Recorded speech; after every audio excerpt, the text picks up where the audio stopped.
Time check 10:29 na. Magsarado na ang Bunggang DC Store tomorrow again.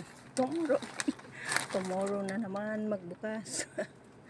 Ayan, paldo tayo ngayon. Thank you Lord, thank you, maraming salamat Lord. Thank you Lord, thank you very much. Please subscribe my YouTube channel, Bunggang DC Vlogs. Bunggang DC Vlogs. Ayan mga kabunggang DC, paldo tayo ngayon. Paldo. Ayan.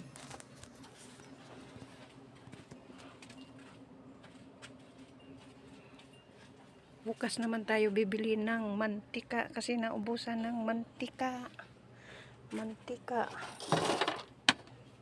at iba pang paninda. Ang ating salabat ay kunti na lang, kailangan yan ang salabat. Bukas tayo bibili. Ayan, next day na tayo mag pure gold social yarn, pure gold yarn. Kasi mayroon kasi ditong maaarte na wholesaler, ayaw mag-deliver. Gusto nila 3,000 bago i-deliver.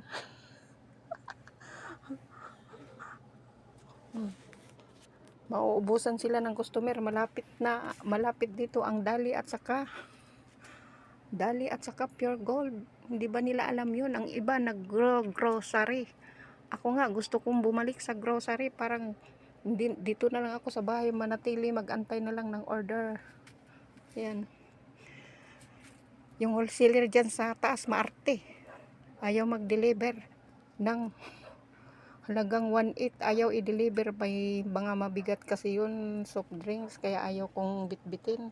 Sa edad ko 63 years old, magbibit ako ng mabigat. Ay nako, bahala kayo dyan. Nung bago pa ang wholesaler nyo, yung babait-bait nyo, ngayon ay nako, ngayon nag-iba na ang ugali nyo. Stay humble. parang ako lang yun ah. Ako mabait ako sa mabait, pag salbahe din ako. O di ba? Yung mga toxic na mga ano diyan, iniwan ko na eh. Ayaw ko na sa mga toxic, gusto ko yung mga positive. Ayaw ko na sa mga negative. Ayan, paldo tayo. Unti-unting umuusad. Thank you for watching mga kabunggang DC. Please subscribe my YouTube channel, Bunggang DC Vlogs. At hi dyan sa mga OFW. Ayan. Hi dyan sa mga OFW. Ingat-ingat kayo dyan sa ibang bansa. Malayo kayo sa inyong mga pamilya. Ayan.